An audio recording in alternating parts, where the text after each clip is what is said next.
नमस्कार दोस्तों, स्वागत है आपका स्टडी फॉर सिविल सर्विसेज में। वीडियो को पूरा देखिए। कोई भी आपका फीडबैक है, कोई सजेशन है, तुरंत वीडियो में कमेंट करके जरूर बताइए। अच्छा लगे तो वीडियो लाइक जरूर कर लीजिए और ऐसे वीडियो लगातार फ्री में पाने के लिए चैनल को तुरंत सब्सक्राइब कर लीजिए और बेल आइकन को जरूर टैप कर लीजिए ताकि आगे भी सारे वीडियो आपको मिलते रहे। यूट्यूब में फॉलो करते हैं तो प्लीज ये वाला फ्री टेलीग्राम चैनल जरूर ज्वाइन कर लीजिएगा। सारे नोटिफिकेशन, सारे अपडेट यहीं पे आते हैं, ध्यान रखिएगा। स्टडी फॉर सिविल सर्विसेज का कोई भी पेड ग्रुप अगर आपको ज्वाइन करना है तो सिर्फ 856480569065230660897523864455 यही नंबर है हमारे, सिर्फ जहां पे कॉल या व्हाट्सएप कर सकते हैं।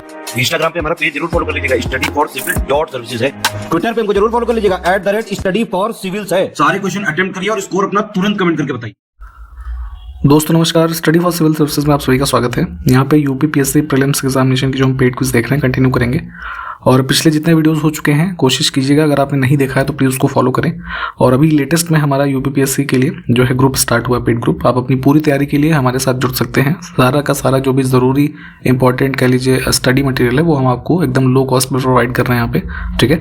तो उसको जुड़ने के लिए हमारे डिस्क्रिप्शन बॉक्स में देखिए कॉन्टैक्ट डिटेल दी हुई है, आप उस पर कॉन्टैक्ट करके एडमिशन ले सकते हैं, ठीक है। स्टार्ट करेंगे आज के फर्स्ट क्वेश्चन के साथ। इसमें कहा गया हाल ही में जलवायु परिवर्तन के क्षेत्र में योगदान के लिए किस भारतीय मूल के व्यक्ति को यहाँ पे होना चाहिए था, ठीक है। तो स्पिनोजा पुरस्कार से सम्मानित किया गया। तो स्पिनोजा पुरस्कार बेसिकली जो है नीदरलैंड में मिलता है, ठीक है। वहाँ का सबसे हाईएस्ट ऑनर कह सकते हैं in the field of science, scientific work. तो क्लाइमेट चेंज की दिशा में कार्य करने के लिए भारत की तरफ से जो है इंडियन ओरिजिन एक प्रोफेसर हैं डॉक्टर ये जोईता गुप्ता, ठीक, इन्हें दिया गया। ये काफ़ी एक्सपेक्टेड क्वेश्चन है, इसको ध्यान रखेंगे नाम को। हाल ही में किस देश की मानवाधिकार कार्यकर्ता नरगिस मोहम्मदी को नोबेल शांति पुरस्कार 2023 से सम्मानित किया गया। तो हमने पिछले वीडियोस में जो अन्य नोबेल थे 2023 के उनके बारे में बात की थी, यहाँ पे पीस प्राइज की बात करेंगे। तो ये ईरान की नेशनल है, ठीक है। अक्टूबर 2023 में 7th डायलॉग हुआ है किसका, इंडिया और यूरोपियन यूनियन साइबर डायलॉग, ठीक है। तो लोकेशन इसकी पूछी गई तो ब्राजील्स में हुआ था ये, ठीक है, बेल्जियम। हाल ही में भारत के सर्वोच्च न्यायालय यानी कि सुप्रीम कोर्ट ने युगल यानी एक मैरिड पेयर को, ठीक है, संविधान के किस अनुच्छेद के तहत विवाह के असुधार्य विच्छेद, यहाँ पे इस जो है फ्रेज को ध्यान रखेंगे, इर्रिट्रीवेबल ब्रेकडाउन ऑफ मैरिज, इसको कह लीजिए कोट करते हुए एक जो है डाइवोर्स ग्रांट किया गया है एक कपल को, और ये राइट भी जो है अन्य आगे जो डाइवोर्स हैं इस तरह के उनको दिया गया। तो इसमें चर्चा में रहा था आर्टिकल भाग 5 का 142। तो इस आधार पे यहाँ पे इर्रिट्रीवेबल ब्रेकडाउन ऑफ मैरिज के तहत जो है कपल को डाइवोर्स, राइट टू डाइवोर्स जो है वो दिया गया है, ठीक। 1949 में गठित राष्ट्रीय आय समिति के अध्यक्ष कौन थे? नेशनल इनकम कमेटी बनी थी आज़ादी के बाद। उस समय के जो हमारे पॉपुलेशन थी तो उनकी इनकम एस्टिमेशन का एक आंकड़ा जो है लगाने के लिए, तो जो है पीसी महालनोबिस, ठीक है। ऑप्शन डी को चुनेंगे हम। एक पुस्तक है द कस्टोडियन ऑफ ट्रस्ट, इसके लेखक का नाम बताना है। तो गवर्नमेंट ऑफिशियल रहे थे रजनीश कुमार, किस पद पे कार्यरत थे क्या कोई बताएगा? इन्होंने लिखा है इसको। अलाउद्दीन खिलजी के शासनकाल में जो है खिलजी डायनेस्टी में देखेंगे तो सैन्य विभाग का सर्वोच्च अधिकारी कौन होता था ये बताना है। तो इसको जो है आरिज ए मुमालिक कहते थे, ठीक। जलवायु परिवर्तन पर भारत की पहली राष्ट्रीय कार्य योजना national action plan on climate change काफ़ी फेमस है। इसमें 8 गोल कुल हैं, इन सब की लिस्टिंग पढ़िएगा प्लीज़, इंपॉर्टेंट है, अक्सर ये चीज़ें पूछी जाती हैं। तो ये जो है 2008 में इसको जारी किया गया था। अलाउद्दीन खिलजी के शासनकाल में ही राजस्व कर प्रणाली को सुधारने के लिए इसमें से किस डिपार्टमेंट की स्थापना की गई थी, ठीक है। तो दीवान ए मुस्तखराज, इसकी स्थापना जो कह लीजिए स्थापना की गई for the purpose of state revenue और जो उसकी फंक्शनिंग थी उसको इम्प्रूव करने के लिए। भारत सरकार ने राष्ट्रीय निवेश कोष नेशनल इन्वेस्टमेंट फंड इसका गठन कब किया था?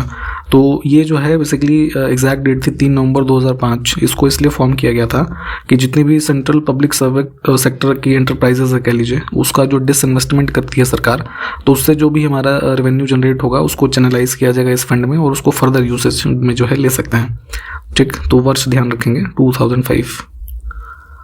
निम्नलिखित में से कौन से गर्म रक्त वाले जो है जानवरों का उदाहरण है? तो पहले भी हमने इसकी बात की हुई है कि जो इंटरनल बॉडी टेम्परेचर जो है उसको मैनेज करने का डिफरेंस होता है वार्म ब्लडेड और कोल्ड ब्लडेड एनिमल्स में, ठीक है। तो यहाँ पर जितने भी मैमल्स होते हैं, ठीक है, ये आ जाएंगे हमारे वार्म ब्लड में। इसमें से जो विकल्प लिखे हुए हैं तो उसमें से किन तीन के समूह को वेद त्रयी कहा जाता है। ठीक, तो अथर्ववेद को ऐड कर दीजिए। बाकी जो अन्य हमारे तीन वेद बचते हैं, ऋग्वेद, सामवेद और यजुर्वेद, इनको कलेक्टिवली वेद त्रयी के नाम से जानते हैं। ठीक, a brief history of time, ठीक, ये पुस्तक किसने लिखी है? तो स्टीफन हॉकिंग की जो एक थियरी थी, काफ़ी पॉपुलर है, उसका नाम आपको हमें बताना है। ठीक है, इनकी ये पुस्तक है a brief history of time. Next है दो अस्पा और सिंह अस्पा प्रथा किसने शुरू की थी? तो मुगल काल में देखेंगे, जहांगीर के टाइम पीरियड पे जो नोबल्स थे इनके कोर्ट के, उनके लिए ये सिस्टम स्टार्ट किया गया था, जिसमें बेसिकली कह सकते हैं कि जो नोबल्स थे वो उनको अलाउ किया गया मेंटेन करने के लिए जो ट्रूप्स की संख्या थी उसको लार्ज कह लीजिए नंबर्स में, है ना, बिना उनकी जो जात की रैंकिंग होती थी उसको बढ़ाए हुए। ठीक है, तो यहाँ पे इन जो टर्म्स हैं, जैसे जात क्या होता था और बाकी जैसे ये नोबल्स के बारे में क्या फीचर्स थे या ट्रूपर्स कैसे होते थे, इन सबको प्लीज़ थोड़ा डिटेल में पढ़िए।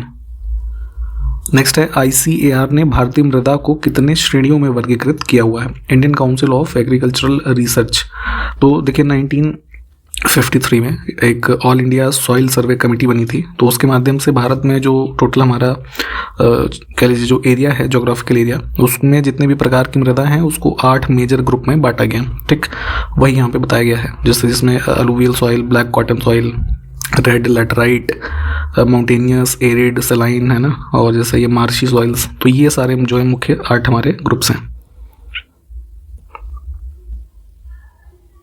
निम्नलिखित में से किसको तमिल भूमि की बाइबल कहा जाता है? ठीक है, तो साउथ इंडिया में देखेंगे तो काफ़ी लिटरेचर वाइज काफ़ी पॉपुलर रहा था एंशियंट टाइम से ही। ठीक है, तो यहाँ पे एक कह लीजिए व्यक्ति थे, वल्लुआर करके नाम था उनका। ठीक है, वल्लुआर या फिर थिरुवल्लुआर भी कहते थे उनको, तो उनके द्वारा लिखा गया था ये कुरल। तो ये जो है इसको बाइबल माना जाता है। जैसे क्रिश्चियंस के लिए बाइबल काफ़ी पॉपुलर पुस्तक मानी जाती है ना, तो वैसे ही तमिलनाडु का बाइबल कहा जाता है कुरल को। ठीक है, जिसमें मतलब जैसे मंत्र होते हैं, जैसे जो आप इस संस्कृत के टेक्स्ट में पढ़ते हैं, तो वैसे ही इस पुस्तक में जो बताया जाता है कि लगभग 1300 प्लस कुरल हैं। ठीक है, कुरल का मतलब वही मंत्र से जो है आप समझ सकते हैं कि मंत्रों के समरूप इस प्रकार की रचनाएं इसमें की गई हैं। ठीक, बी विकल्प। हमारा जो सबसे ओल्डेस्ट वेद है ऋग्वेद। ठीक है, तो इसका पहला मंत्र किस देवता की स्तुति से या उनकी आराधना करते हुए प्रारंभ होता है? तो जो फर्स्ट मंत्र है दैट इज डेडिकेटेड टू अग्नि, है ना, ऑप्शन बी। अग्नि कौन है? कह लीजिए गॉड ऑफ फायर।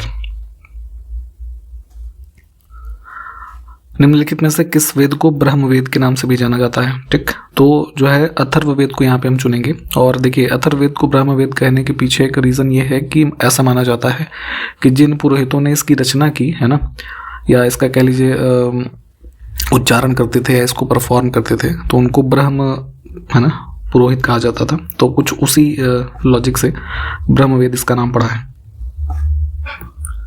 एक और एंशियंट टेक्स्ट है नारद स्मृति। तो इसमें जो उल्लिखित है स्वर्ण मुद्राओं के बारे में जानकारी, उनके लिए किस शब्द का प्रयोग किया गया है? तो जैसे पहले भी हमने बता रखा है आपको कि गुप्ता पीरियड के बारे में आप पढ़ेंगे, तो गुप्ता पीरियड के जो गोल्ड कॉइन्स होते थे उनको दीनार कहा जाता था। ठीक है, तो दीनार शब्द का ही प्रयोग यहाँ पे नारद स्मृति में भी स्वर्ण जो मुद्राएं हैं उनके लिए किया गया है। अगला है शशगनी नामक चांदी का सिक्का किसने चलवाया था? ठीक, तो ये ध्यान रखेंगे चांदी का था। तो सल्तनत टाइम पीरियड में फिरोज शाह तुगलक ने इसको चलवाया था। ठीक, और उसी समय जैसे इल्तुतमिश के टाइम पे जो जीतल चला था ना, तो 6 जीतल या कह सकते हैं 6 जीतल के बराबर होता था एक शशगनी सिक्का। ठीक, ध्यान रखेंगे।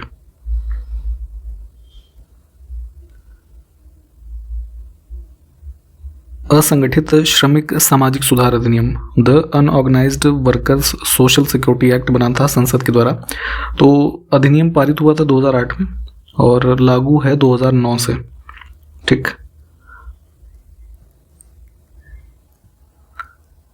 एक प्रसिद्ध मूर्ति है नटराज की, ठीक है, कांस्य की। तो ये किस कला का उदाहरण है? तो शिव की जो नटराज की मूर्ति है, ठीक है, इसको तांडव नृत्य करते हुए जो है इसमें चित्रित किया गया है। तो ये बेसिकली आपका जो है चोल आर्ट का एग्जाम्पल है। ठीक है,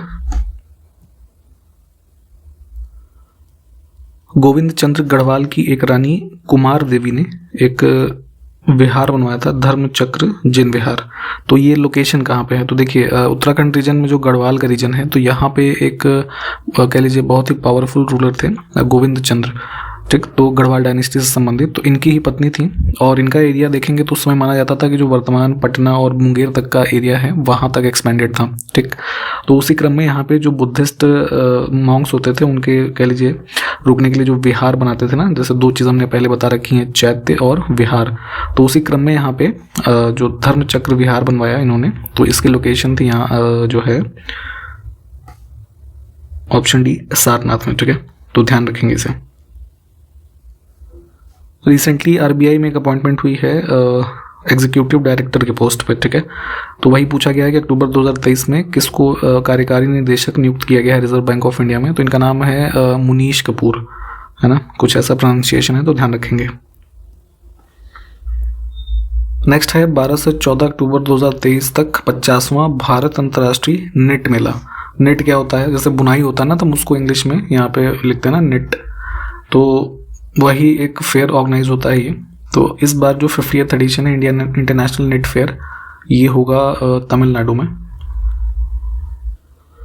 7 से 8 अक्टूबर 2023 के मध्य नीव लिटरेचर फेस्टिवल ऑर्गेनाइज कहाँ पर किया गया था, ये बताना है। तो बेसिकली जो बच्चों से संबंधित लिटरेचर है, ठीक है, या टेक्स्ट हैं कुछ, उससे संबंधित एक इंस्टीट्यूशन है नीव एकेडमी, उन्होंने इसका कह लीजिए फाउंडेशन भी किया था और ये लिटरेचर फेस्टिवल ये ऑर्गेनाइज भी करते हैं, ठीक। तो जो है भारत के ही कर्नाटका में हुआ, बेंगलुरु में। नेक्स्ट है हाल ही में 2023 का लिटरेचर का यानी साहित्य का नोबेल भी दिया गया और ये लेखक हैं जॉन फॉसे। तो किस देश के हैं ये बताना है। तो नॉर्वे के काफ़ी फेमस राइटर हैं, ठीक। नेक्स्ट है हाल ही में किसको 2023 के लिए Tata literature life time achievement award दिया गया। तो टाटा समूह का एक प्रेस्टिजियस अवार्ड है और भारत की कह लीजिए एक तमिल राइटर हैं, ठीक, CS लक्ष्मी, इनको दिया गया है। दुनिया की सबसे लंबी द्विलेन की सुरंग जो है, मतलब 2 रोड्स वाली होगी, इसका नाम है सेला सुरंग, ठीक है। तो इसका निर्माण कहाँ पर हो रहा है? तो अरुणाचल प्रदेश के तवांग डिस्ट्रिक्ट में कंस्ट्रक्ट किया जा रहा है ये बॉर्डर रोड ऑर्गेनाइजेशन के द्वारा, लगभग 13,000 प्लस फीट की ऊंचाई पे, ठीक है, ध्यान रखेंगे। हाल ही में कौन सा देश लगातार तीसरी बार Asia Pacific Institute for Broadcasting Development इसके लिए अध्यक्ष चुना गया है? तो 2 बार से मतलब लगातार इंडिया ही था, तीसरी बार इसका चुनाव हुआ है, ऑप्शन बी। हाल ही में प्रधानमंत्री मोदी ने किस शहर में दिव्यांगजनों के लिए देश के पहले हाईटेक स्पोर्ट्स ट्रेनिंग सेंटर का उद्घाटन किया है? तो ध्यान रखेंगे डिसेबल पर्सन हमारे जो हैं उनके लिए एक हाई टेक्नोलॉजी से इक्विप्ड स्पोर्ट ट्रेनिंग सेंटर जो है इसको इनॉग्रेट किया गया था गांधी जयंती के अवसर पर ग्वालियर में, है ना, ग्वालियर मध्य प्रदेश। हाल ही में अरुणाचल प्रदेश के किस उत्पाद को जीआई टैग प्राप्त हुआ है? ठीक है, तो जीआई टैग्स के बारे में हम देखते हैं ज्योग्राफिकल इंडिकेशंस के बारे में, इसके अन्य प्रावधान जो होते हैं लीगल वो सब पढ़िएगा। प्रोडक्ट जो मिले हैं अरुणाचल प्रदेश के लिए अभी रिसेंटली, तो इसमें हिमालयन रीजन में याक एक जीव होता है ना, आपने देखा होगा बैल के तरीके, उससे बड़ा ही होता है। तो याक की एक वैरायटी से प्राप्त हुआ जो उसका दूध है ना, उससे बनता है याक चुरपी, एक प्रकार का मिल्क प्रोडक्ट कह सकते हैं इसको, ठीक। तो इसको मिला है। दूसरा खमती राइस, एक प्रकार का राइस का वैरायटी है, और टेक्सटाइल एक है तांगसा, है ना, तो इन तीनों को ही दिया गया है। नेक्स्ट है 28 नवंबर से 1 दिसंबर 2023 तक उत्तराखंड के देहरादून में आयोजित होने वाले 6ठे विश्व आपदा प्रबंधन सम्मेलन का ब्रांड एम्बेसडर किसको बनाया गया है? ठीक, तो 6th एडिशन है, ध्यान रखना है हमारा डिजास्टर मैनेजमेंट कॉन्फ्रेंस का, और इसके लिए अमिताभ बच्चन जी को जो है चुना गया है ब्रांड एम्बेसडर। नेक्स्ट है शोला फॉरेस्ट का संबंध यहाँ पे किससे है? तो वेस्टर्न घाट में आप देखते हैं यहाँ पर जो हमारे माउंटेन्स हैं उनको क्लासिफाई किया जाता है शोला फॉरेस्ट के रूप में, ठीक। तो दक्षिण प्रायद्वीपीय पहाड़ी मुख्य रूप से इसमें चुनेंगे हम, ऑप्शन फर्स्ट। नेक्स्ट है जो सॉल्ट जिन वाटर्स में ज़्यादा होता है, लवड़ी जल में उगने वाले पौधे क्या कहलाते हैं? Plants that grow in saline water, तो ये होते हैं halophytes. The idea of justice पुस्तक के लेखक इसमें से कौन है? तो भारत के एक फेमस इकोनॉमिस्ट हैं अमर्त्य सेन, इनकी पुस्तक है ऑप्शन डी। एवरग्रीन फॉरेस्ट जो है सदाबहार वन यहाँ पे किस क्षेत्र में पाए जाते हैं भारत में? तो साउथ इंडिया में ही मोस्टली, कर्नाटक, केरला है ना, वेस्टर्न घाट कह सकते हैं। नेक्स्ट है भारत में बाढ़ नियंत्रण के लिए राष्ट्रीय बाढ़ नियंत्रण जो कार्यक्रम है किस वर्ष में लॉन्च किया गया? नेशनल फ्लड कंट्रोल प्रोग्राम, तो 1954 में।